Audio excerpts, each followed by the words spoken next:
أعوذ بالله من الشيطان الرجيم. بسم الله الرحمن الرحيم.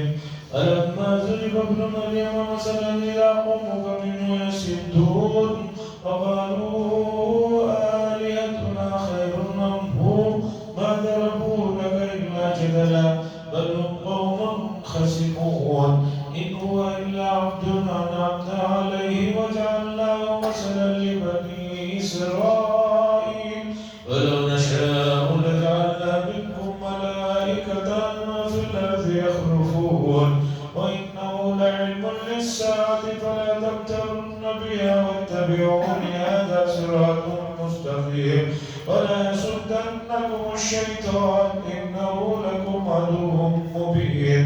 فلما جاء عيسى بالبينات قال قد جئتكم بالحكمة ولأبين لكم بعد الذي تختلفون فيه فاتقوا الله وأطيعون إن الله هو ربي وربكم فاعبدوه هذا صراط مستقيم. فاختلف الأحزاب من بينهم وويل للذين ظلموا من عذاب يوم عليم.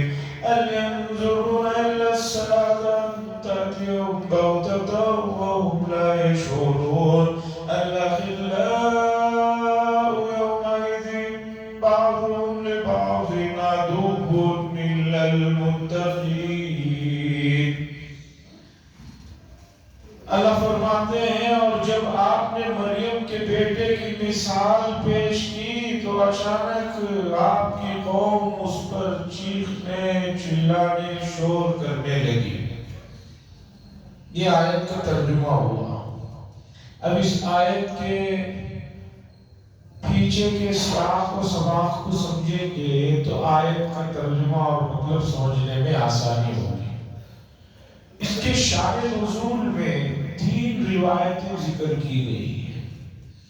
سب سے پہلی قرآن مجید کے 17ویں پارے میں یہ بات آئی ہے انکم وما تعبدون من دون اللہ حسب جہنم. اللہ نے فرمایا تم اور تم جن کی پوجا کر رہے ہو ان سب کو جہنم میں ڈالا جائے گا.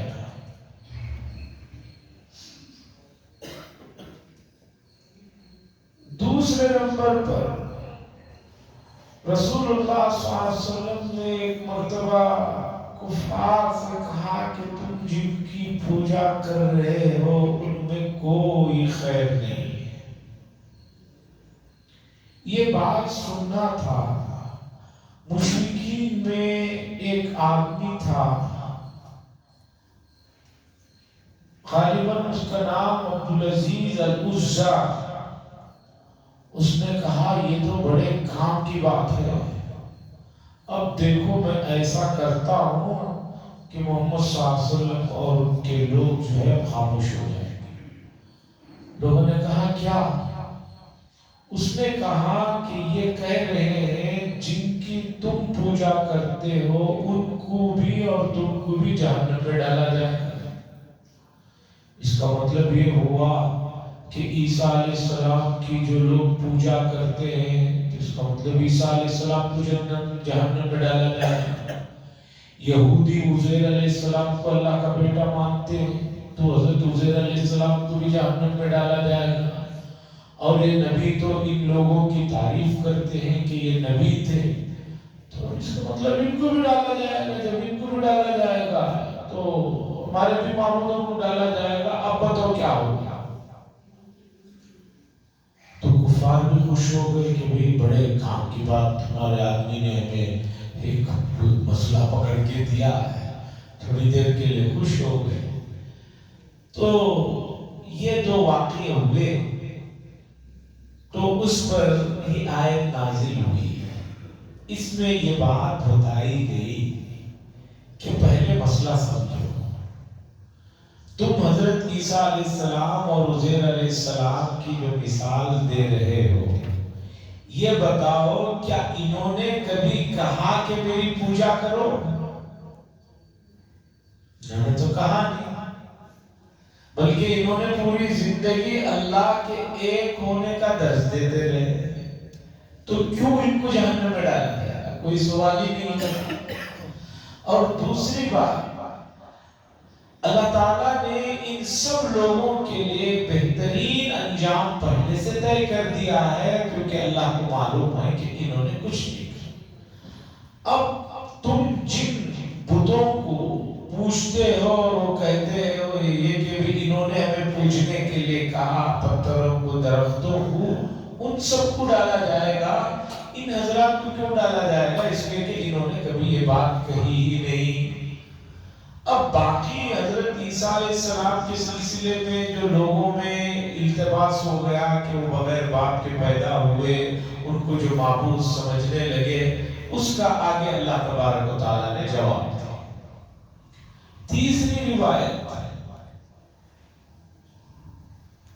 کفار نے کہا، ایسا لگتا ہے کہ محمد صلی اللہ علیہ وسلم آگے چل کر عیسائیوں کی طرح کہیں اپنے آپ کو بھی اللہ کا بیٹا کہنا شروع کر دیں، شاید ان کا یہ مسئلہ ہوگا کہ آگے چل کر ایسا کہے۔ اللہ نے اس کا بھی جواب دیا کہ پہلی بات تو عیسیٰ علیہ السلام نے کبھی خدا ہونے کا دعویٰ نہیں کیا۔ تمہاری پاس جو آسمانی کتابیں تمہارے یہودیوں کے پاس ہے، ان کو پوچھ لو کہ انہوں نے کبھی نہیں کہا۔ اور رسول اللہ صلی اللہ علیہ وسلم کیوں کہنے لگیں گے جب وہ آئے ہی ہیں ایک اللہ کی بات کرنے کے لیے، تو اس طرح کی وہ بات نہیں کریں گے۔ اس لیے اس چیز کو لے کر جو خوش ہو رہے ہو، چیخ رہے ہو، چلا رہے ہو، ایسا کرنے کی ضرورت نہیں۔ یہ بات اللہ تعالیٰ اس آیت میں کہہ رہے ہیں۔ وَلَمَّا ضُرِبَ ابْنُ مَرْيَمَ، اور جب مریم کے بیٹے نے یعنی عیسیٰ علیہ السلام کی مثال آپ نے دی، تو اچانک آپ کی قوم اس سے جو ہے چیخنے لگی، شور کرنے لگی۔ اب سنو، ان کفار نے یہ بھی کہا، وقالوا، اور کہنے لگے، آلہتنا خیر ام ہو، ہمارے معبود بہتر ہے یا عیسیٰ علیہ السلام بہتر ہے؟ یہ کہنے لگے بھئی اگر معبود ہی کی بات ہے تو عیسیٰ علیہ السلام سے بہتر تو ہمارے معبود ہیں، وہ چونکہ ہمارے قبیلے کے ہمارے لوگ ہیں۔ مَضَرَبُوهُ لَكَ إِلَّا جَدَلًا، اللہ نے فرمایا یہ لوگ نئی مثال دے رہے ہیں مگر کٹ حجتی کرنے کے لیے، صرف جھگڑا کرنے کے لیے بات کو مس گائیڈ کر رہے ہیں۔ بل ہم قوم خصمون، بلکہ یہ قوم ہی جھگڑالو قوم ہے، ان کا کام ہی جھگڑا کرنا ہے۔ ایک مشہور کہاوت ہے، لطیفہ بھی ہے، ایک آدمی تھا، روزانہ اس کا کام ہوتا تھا لڑائی جھگڑا کرنا۔ ایک دن صبح صبح گھر میں ہی جھگڑا شروع ہو گیا، تو کہنے لگا کہ بھئی یہ تو بہت اچھا ہوا، آج کہیں باہر جانے کی ضرورت نہیں، یہی کام مل گیا ہے، یہی شام تک نمٹاتا ہوں۔ تو قابلہم قوم خصمون، ان کا کام ہی جھگڑا کرنے کا ہے، تو کچھ کہیں نہ کہیں یہ حجت کریں۔ اب حضرت عیسیٰ علیہ السلام کے بارے میں اللہ نے 5 آگے باتیں بتائیں۔ ان هو الا عبد، عیسیٰ علیہ السلام نہیں ہے مگر وہ ہمارے ایک بندے ہیں۔ انعمنا علیہ، ہم نے ان پر خصوصی انعام کیا۔ وجعلناہ، اور بنایا ہم نے اسرائیل کے بیٹوں کے لیے مثال، بنی اسرائیل کے لیے ایک مثال بنائی۔ کیا مثال بنائی؟ اس کے ذیل میں مفسرین نے بہت سی باتیں تحریر کی۔ پہلی بات تو یہ ہے، قیامت کے دن جب اٹھنے کی بات ہوتی ہے تو لوگ کہتے ہیں کہ مرنے کے بعد کیسے اٹھیں گے، تعجب کرتے ہیں۔ اللہ نے فرمایا ارے عیسیٰ علیہ السلام کو دیکھ لو کہ بغیر باپ کے پیدا ہوئے، یہ بھی تو تعجب کی بات ہے۔ جب یہ ہو سکتا ہے تو وہ بھی ہو سکتا ہے، اس میں کیا بڑی بات ہے؟ اور ہم نے بنایا ان کے لیے، بنی اسرائیل کے لیے مثال بنائی کہ بھی یہ ناممکن ہے۔ وَلَوْ نَشَاءُ، اللہ فرماتے ہیں اور اگر ہم چاہیں تو بنا دیں تمہارے سے ملا فرشتوں کو جو تمہارے پیچھے ایک بعد دیگر آئے۔ اللہ نے فرمایا اللہ حضرت عیسیٰ علیہ السلام کو جو بغیر والد کے پیدا کیے ہیں، اس سے بھی تعجب کی بات سنو، اگر ہم چاہیں تو انسانوں کے گھروں میں فرشتوں کو پیدا کر دیں، ہمارے لیے کوئی مشکل کام نہیں ہے، ہمارے لیے کوئی بات مشکل نہیں ہے، اس لیے اس طرح کی جو چیزیں قیامت کے انکار کے سلسلے میں کر رہے ہیں وہ صحیح۔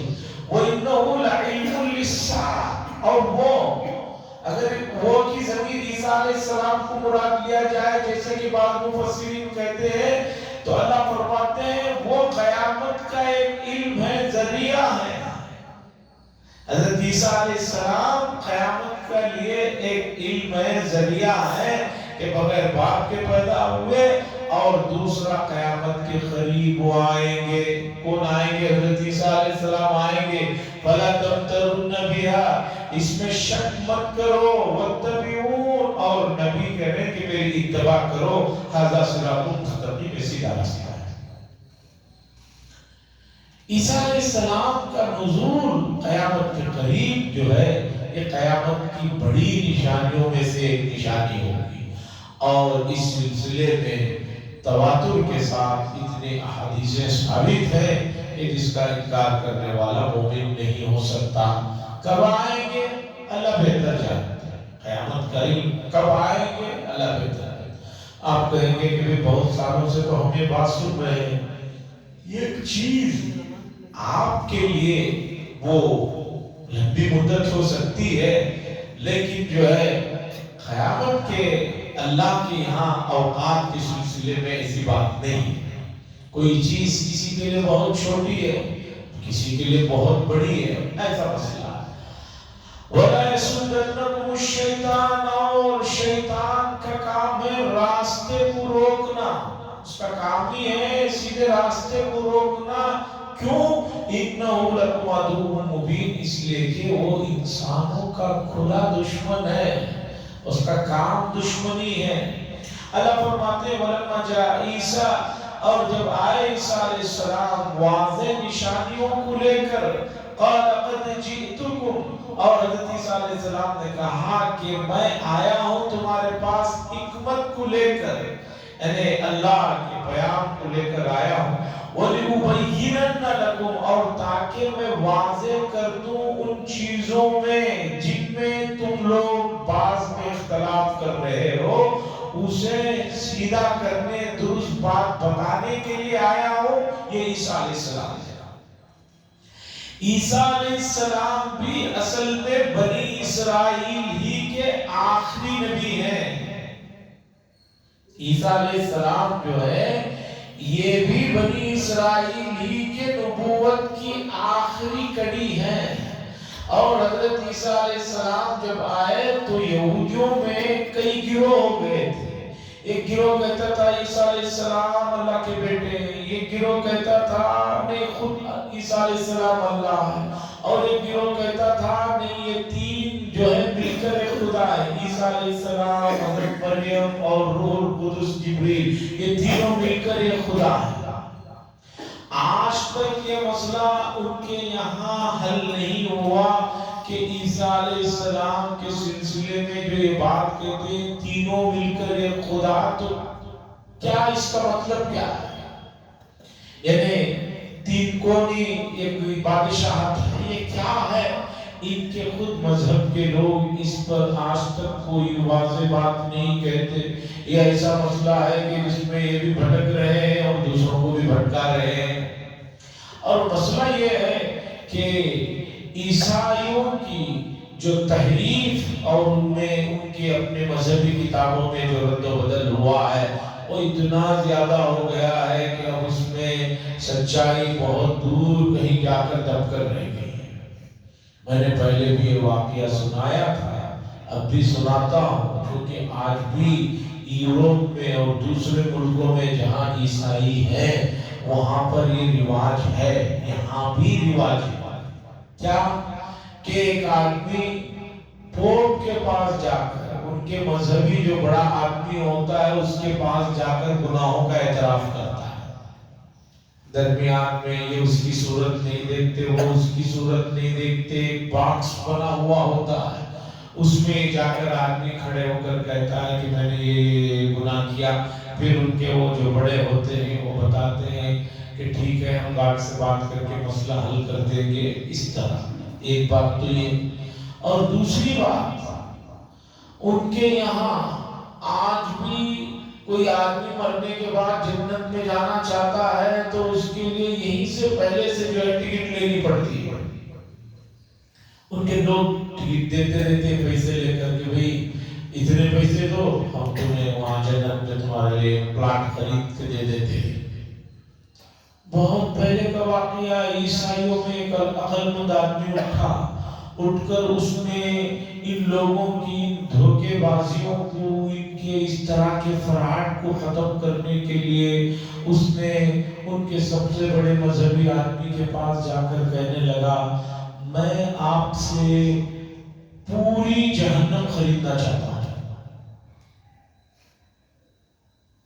تو پادری بھی پریشان ہو گیا، بھئی یہ کون آدمی، لوگ اب تک تو جنت خریدنے آتے تھے، یہ جہنم خریدنے آئے۔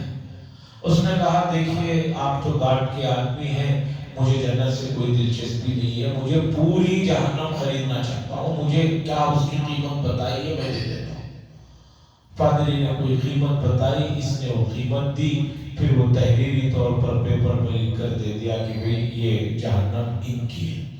اس کے بعد اس آدمی نے چوراہے پر ایسی جگہ جہاں لوگ جمع ہوتے سب لوگوں کو بلا کر کہا کہ بھئی اب تم لوگوں میں سے کسی کو جنت خریدنے کی ضرورت نہیں۔ لوگوں نے کہا کیوں بھائی؟ کہا کیوں؟ اس لیے کہ تمہیں جو ڈرایا جاتا ہے کہ اگر تم جنت نہیں خریدو گے تو جہنم میں ڈال دیا جائے گا، یہی کہہ کر ڈرایا جاتا ہے۔ اب تم لوگوں کو ڈرنے کی ضرورت نہیں، اس لیے کہ میں نے پوری جہنم خرید لی ہے اور میں کسی کو بھی اس کے اندر آنے نہیں دوں۔ تو اس طرح اس نے ان کے بڑوں کے فراڈ کو واضح کیا کہ بھئی اب جہنم میری ہے، کون بہتے گا نہیں، میں تو کسی کو آنے نہیں دوں گا، اب تمہیں جنت خریدنے کی ضرورت نہیں۔ تو اس طرح کی چیزیں ہیں۔ اللہ فرماتے ہیں کہ وہ آئے اختلافات کو ختم کرنے کے لیے۔ عیسیٰ علیہ السلام نے آ کر بنی اسرائیل میں جو چیزیں اس طرح کی گمراہی کی تھی ان کو واضح کیا، وَلِيُبَيِّنَ لَكُمْ، تاکہ میں تمہیں واضح کروں ان چیزوں میں سے بعض چیزوں کو جس میں تم لوگ اختلاف کر رہے ہو۔ پھر آخر میں انہوں نے یہ بھی کہا فَاتَّقُوا اللَّهَ، اللہ سے ڈرو، وَأَطِیعُونِ، اور میری فرمانبرداری۔ اس کے بعد حضرت عیسیٰ علیہ السلام نے کیا کہا؟ اِنَّ اللَّهُ وَرَبِّي وَرَبُّكُمْ، بے شک اللہ وہی میرا بھی رب ہے اور تمہارا بھی رب ہے۔ مشرکین جو کہہ رہے تھے کہ بھئی عیسیٰ علیہ السلام کو بھی جہنم میں ڈالا جائے گا، بھئی کیوں ڈالا جائے گا؟ انہوں نے کب کہا کہ میری پوجا کرو؟ انہوں نے تو بار بار کہا هُوَ رَبِّي وَرَبُّكُمْ، میرا بھی پروردگار وہی ہے، تمہارا بھی پروردگار وہی ہے، هَذَا صِرَاطٌ مُسْتَقِيمٌ، یہ سیدھا راستہ ہے۔ فَاخْتَلَفَ الْأَحْزَابُ مِنْ بَيْنِهِمْ، بس بہت سے گروہ اس کے بعد ان کے درمیان میں انہوں نے اختلاف کر بیٹھا۔ فَوَيْلٌ لِلَّذِينَ ظَلَمُوا مِنْ عَذَابِ يَوْمٍ أَلِيمٍ، بس ہلاکت ہے ان لوگوں کو جنہوں نے ظلم کیا، کفر و شرک کیا، دردناک دن کے عذاب سے، یعنی قیامت کے دن ان کے لیے بڑی ہلاکت ہوگی۔ اب مشرکین کا یہ بار بار قیامت کب آئے گی، قیامت کے سلسلے میں جو بات کرتے تھے، اللہ نے فرمایا نہیں ہے یہ انتظار کرنے والے مگر یہ کہ آئے قیامت ان کے پاس اچانک اور ان کو پتہ بھی نہ چلے۔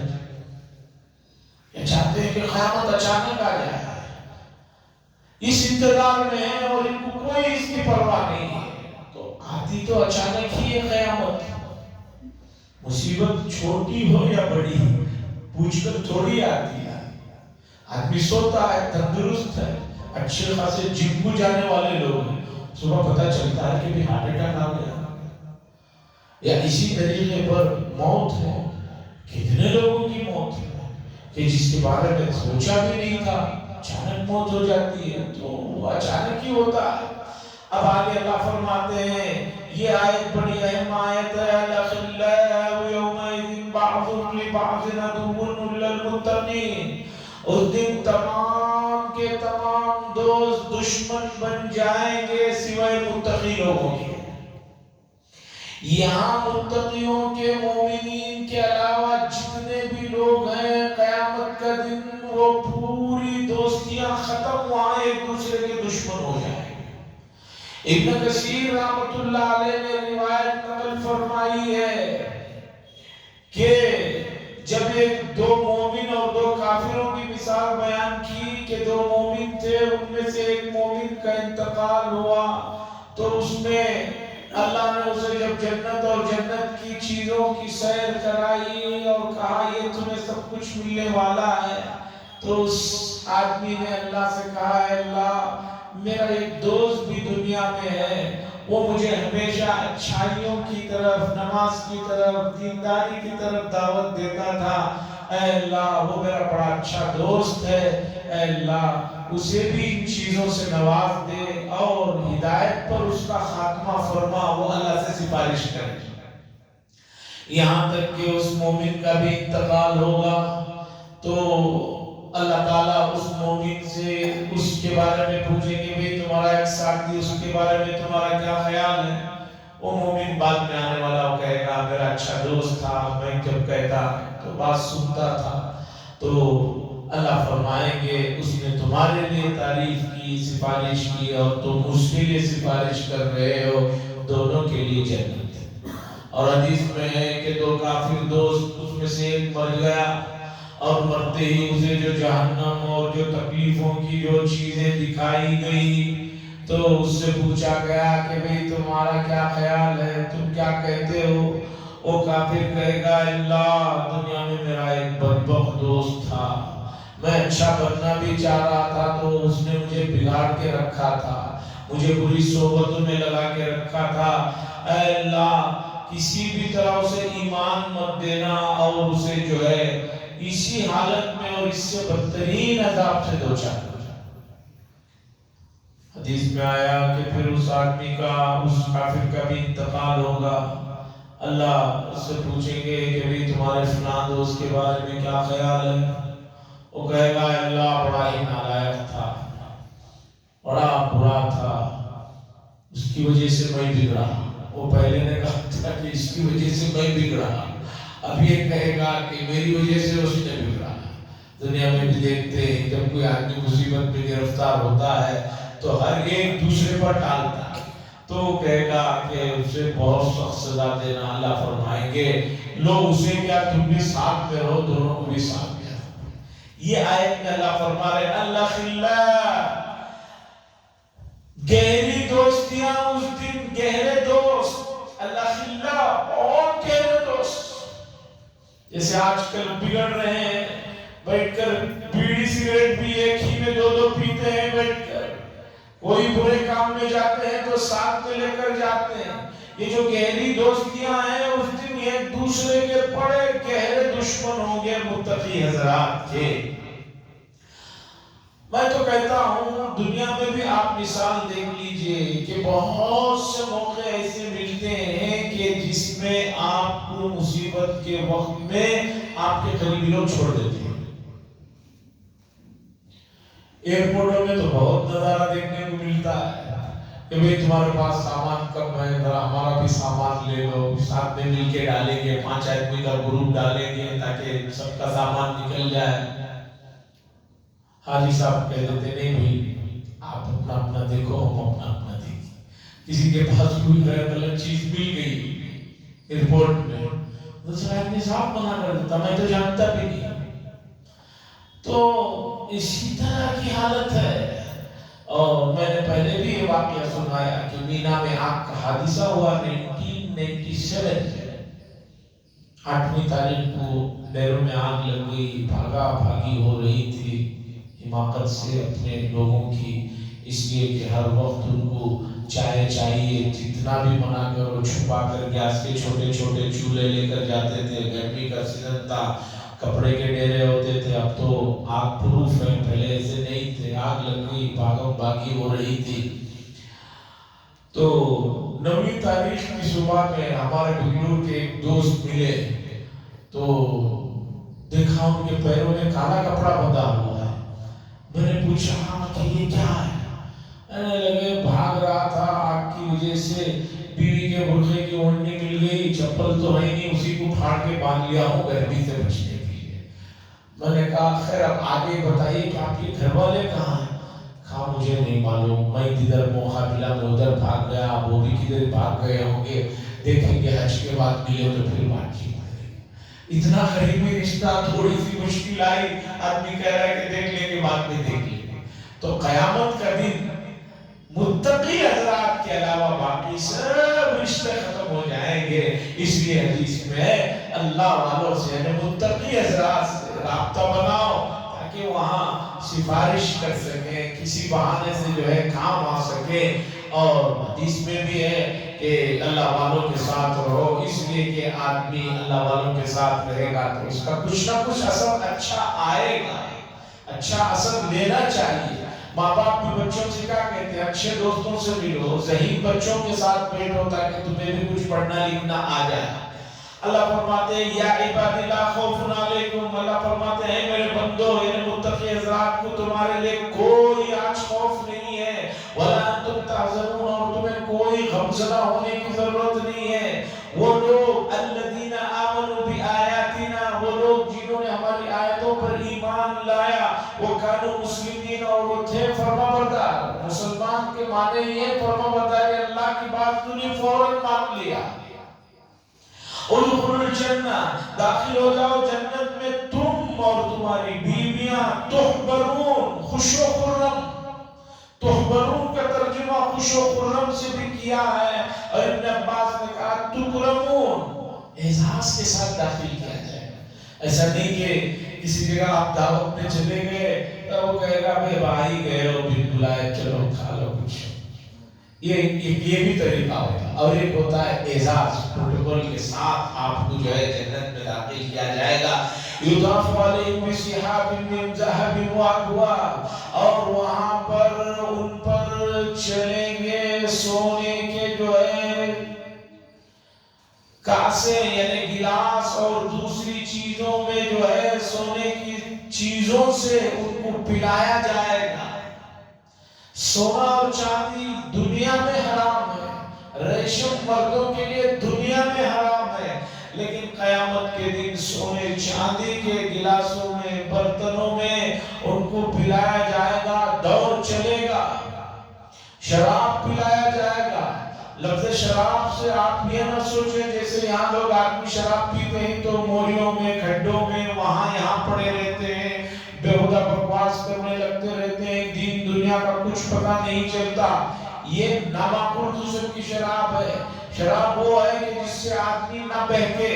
قیامت کے دن جنتیوں کو جنت میں جو چیز پلائی جائے گی اس سے آدمی بہکے گا نہیں، اور اس سے بکواس نہیں کرے گا، اور وہ بہت ہی پرلطف ہوگی، طاقتور چیز ہوگی. اور اللہ فرمائے وَفِيهَا مَا تَشْتَهِيهِ الْأَنفُسُ، اور تمہارے لیے یہاں پر تمہارے نفس جو چاہیں گے وہ تمہیں ملے گا. لیمٹ نہیں ہے.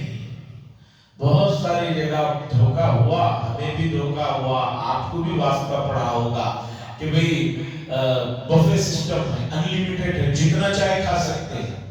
لیکن وہ انلیمیٹڈ بھی لیمیٹڈ ہوتا ہے.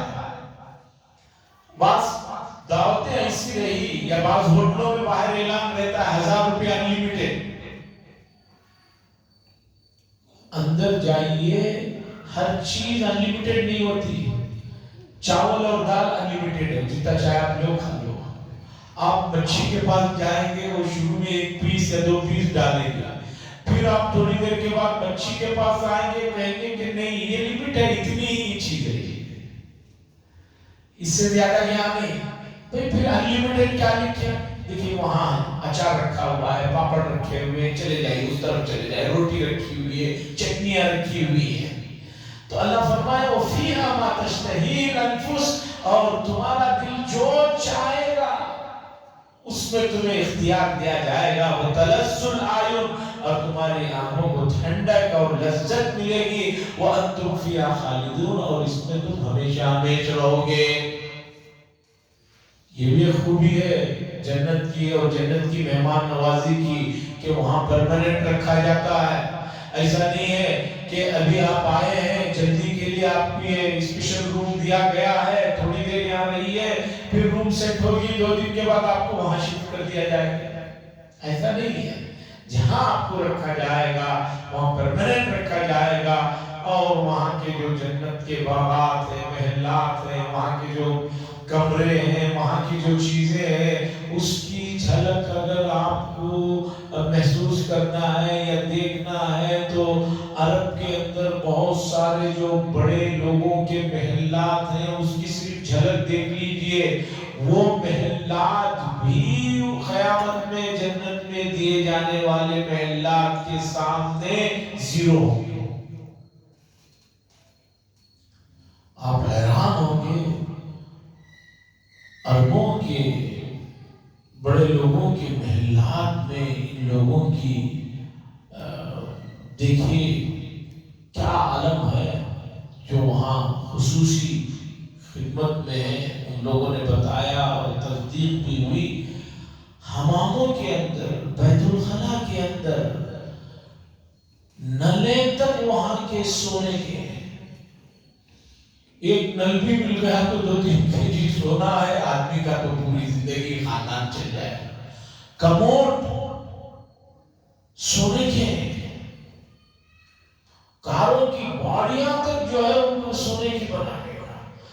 جبکہ جنت کے بارے میں اللہ فرما رہے وہ ایسی جگہ ہے کہ نہ کسی آنکھ نے دیکھا ہے, نہ کسی نے سنا ہے, اور نہ کسی آدمی کے دل میں بھی اس کے معیار کا تصور نہیں گزرا ہے. بلا خطرہ علی قلب بشر.